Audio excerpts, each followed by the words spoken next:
Welcome back to the Crypto Father channel. I am the Crypto Father and today is the 1st of February. Welcome to a new month, peeps, 2024.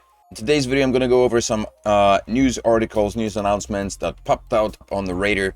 Worldcoin is under scrutiny. It's getting its shields blasted. I'm going to show you one of the dumbest articles that I've read in a really long time, released by Bitcoin Systemi on Vanek. We'll have a look at Solana's Jupiter airdrop and what that's all about. All of that coming today, so make sure to smash up the like, subscribe to the channel, and let's get going.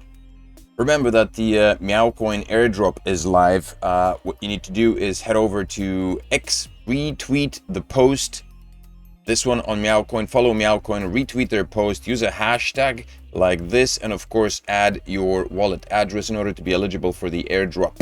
And you need to do that before Friday evening, because on Saturday morning, my time, South Korea time, I'll be shutting down this week's airdrop and distributing 1,000 Meowcoin to 10 lucky winners. So make sure to get on that and post your details. All right, I want to start with this article by Bitcoin Systemi because I think it's hilarious. This is, I don't know, the peak of redundancy. These people, they had nothing else to write about.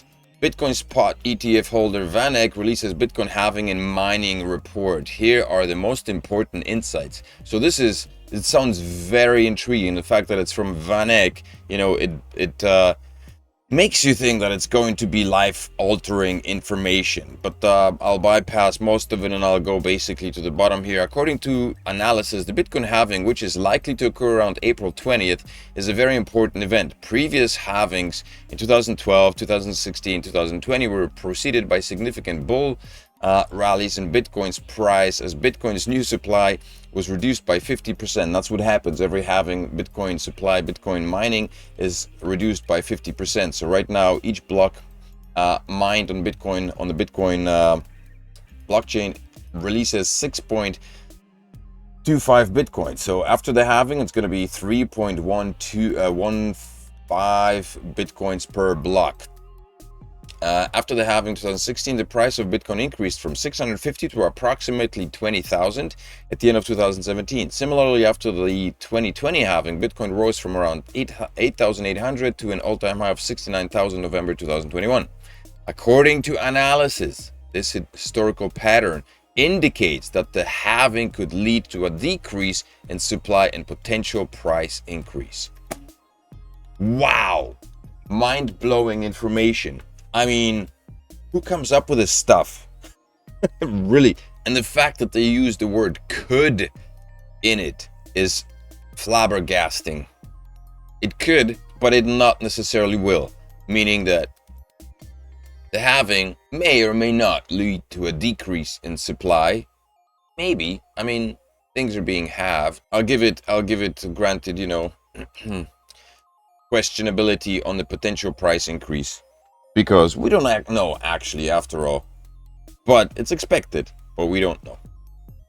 But still, hilarious. The Fed released the highly anticipated interest rate decision. Here is Bitcoin's first the reaction. And to be honest, I can never make any heads or tails out of these announcements. The committee does not consider it appropriate to cut rates until we gain greater confidence that inflation is sustainably moving towards 2%. At the same time, Bitcoin Systemi released another article.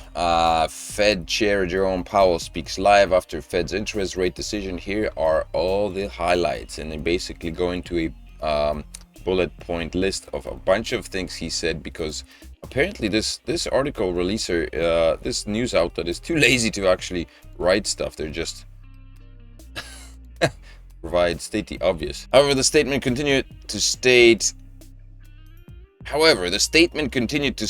that inflation continues to remain high. Sarah House, a senior economist at Wells Fargo, told CNN that if the Fed removed this statement and replaced it with a more neutral statement, it could mean that it was preparing for an interest rate hike. But is this news outlet run by illiterates? What's going on here?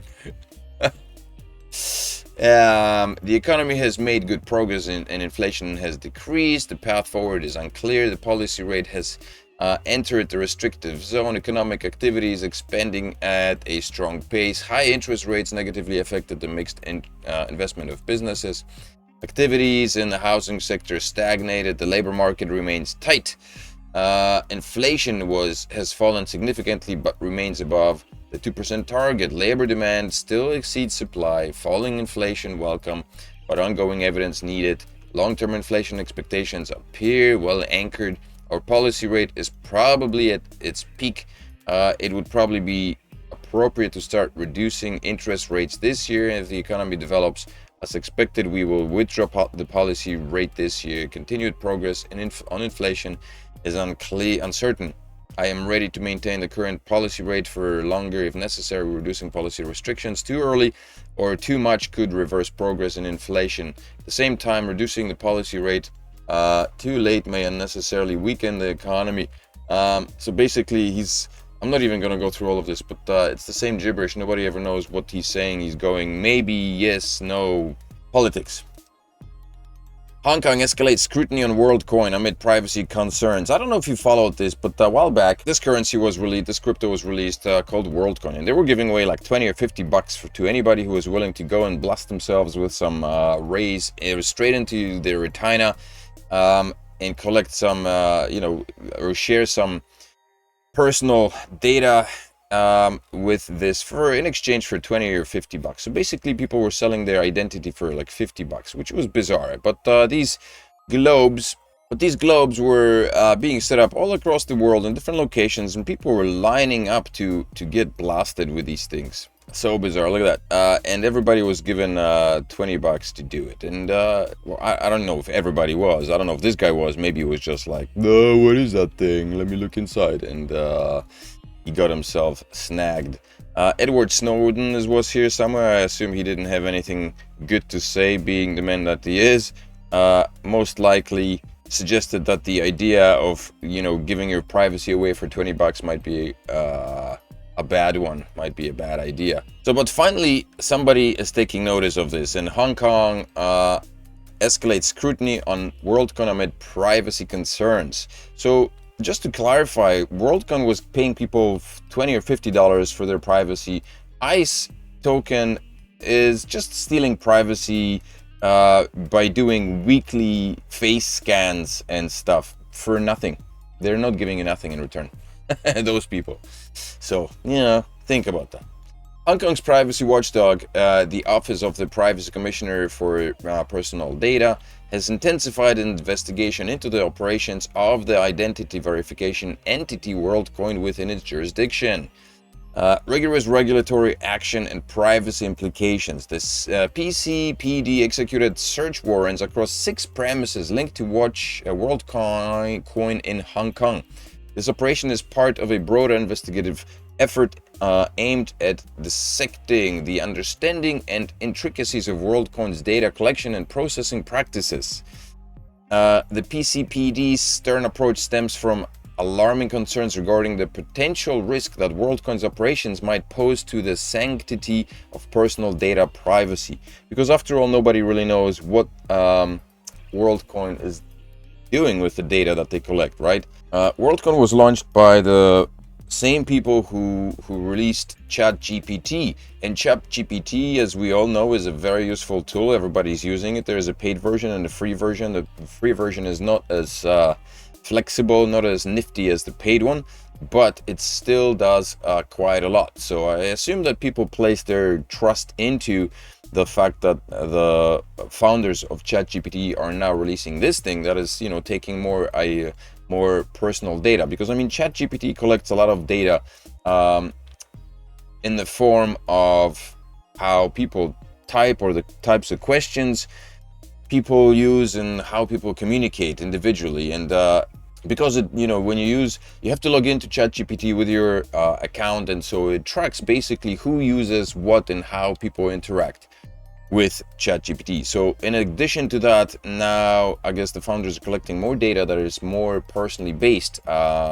Facial recognitions or facial scans or eye scans, the iris scans, cornea scans, not sure what they're doing with it. So the regulatory body is particularly apprehensive about how sensitive personal data, specifically from biometric sources like iris scans, is being managed and utilized by Worldcoin. The PCDC's investigation seeks to ascertain whether Worldcoin's data handling practices are in line with the stringent requirements of the Personal Data Privacy Ordinance. In the midst of these regulatory maneuvers, the PCPD has also issued a cautionary note to the residents of Hong Kong. The watchdog advises the public to be highly circumspect about the ways their biometric data, especially data obtained from iris scans, could potentially be exploited. This move is not just a reflection of the PCPD's commitment to uphold data privacy standards, but also resonates as a proactive measure to educate and empower individuals about their privacy rights. At the heart of the concerns, Worldcoin's distinctive method of authenticating users' identities through iris scans, orbs. The technology, deemed innovative by some, has however raised substantial privacy red flags. Worldcoin's global ambitions and regulatory hurdles. Since its announcement in 2021, Worldcoin has been on an aggressive expansion trajectory, drawing in more than 2 million enthusiasts even before its official rollout in July 2023. However, this rapid growth and the project's unique approach to identity verification, especially its reliance on biometric data, have not gone unnoticed by regulatory bodies worldwide. Worldcoin's ambitious global footprint has been met with stringent regulatory checks, leading to operational suspensions in some countries like Kenya and a pause in iris scanning activities in India. I don't know if you noticed the similarities between how they collect biometric data and how ICE does it, and nobody's saying anything about ICE, and everybody's just giving up their faces for nothing, for some IOUs on the app. But people scream bloody murder when I mention how dodgy ICE is and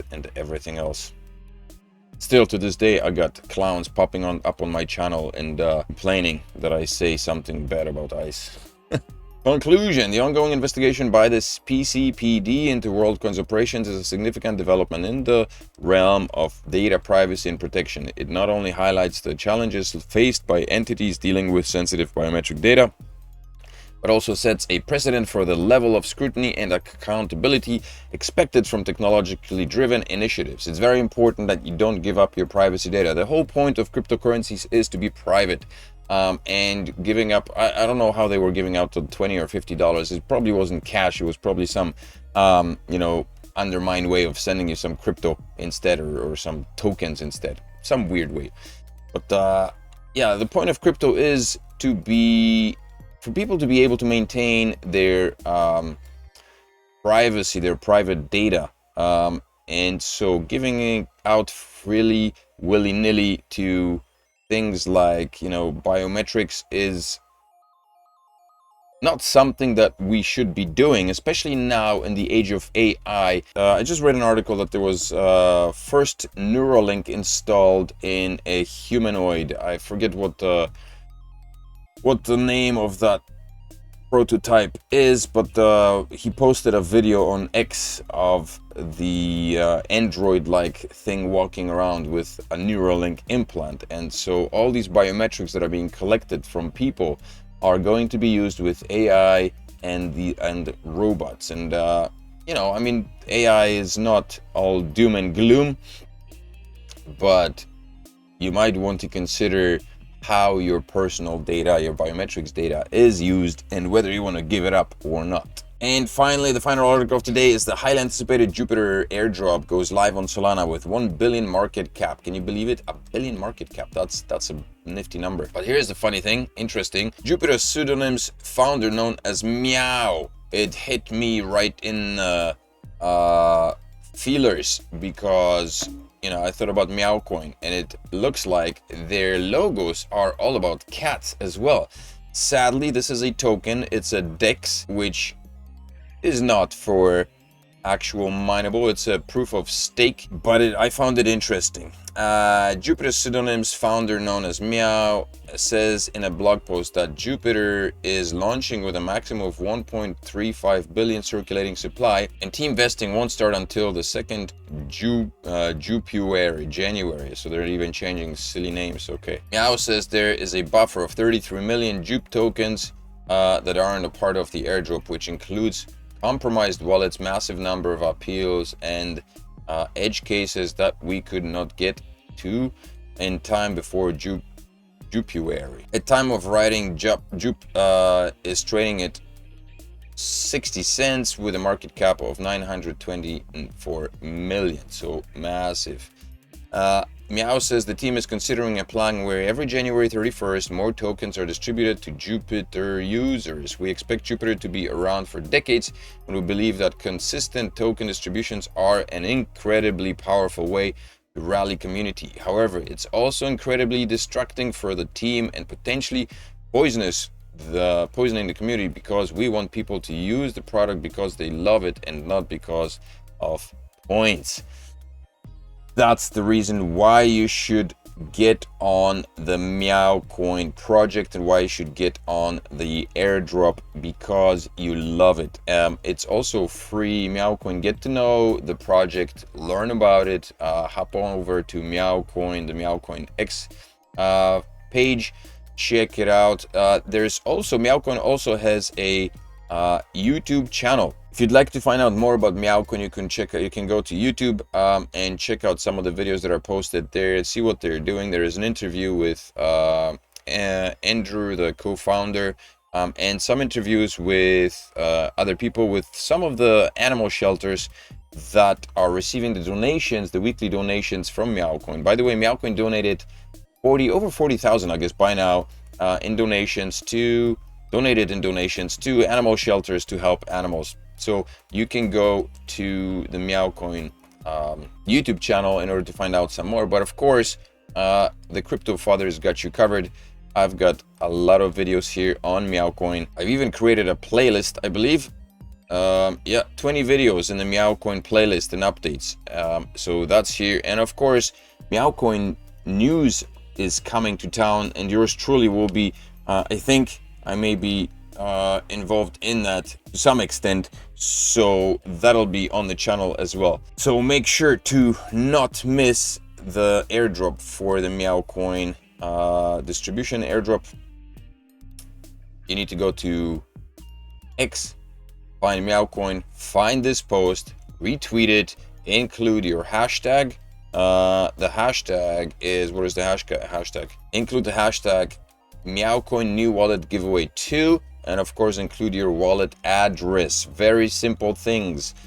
Somebody was laughing when I said that it's free Meow Coin. They laughed. What words do you not understand of airdrop? And I just explained it.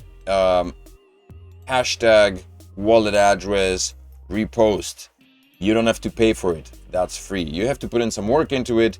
So if that bothers you, then keep mining your silly ice meme tokens. Make sure to smash up the likes on this video, subscribe to the channel, come back. I'm still waiting to reactivate the memberships on the channel. There was a bit of a mix-up with AdSense. It's very annoying, but that should be back on track sometime soon. So fear not, you'll be able to send super thanks and join memberships. Thank you for Tassin for your continuous support and your continuously strange messages. I much appreciate those. And everybody else, thank you also for your support. And let's hope that this continues, and thank you for helping this channel grow. That's it for today. Crypto Father out. Peace.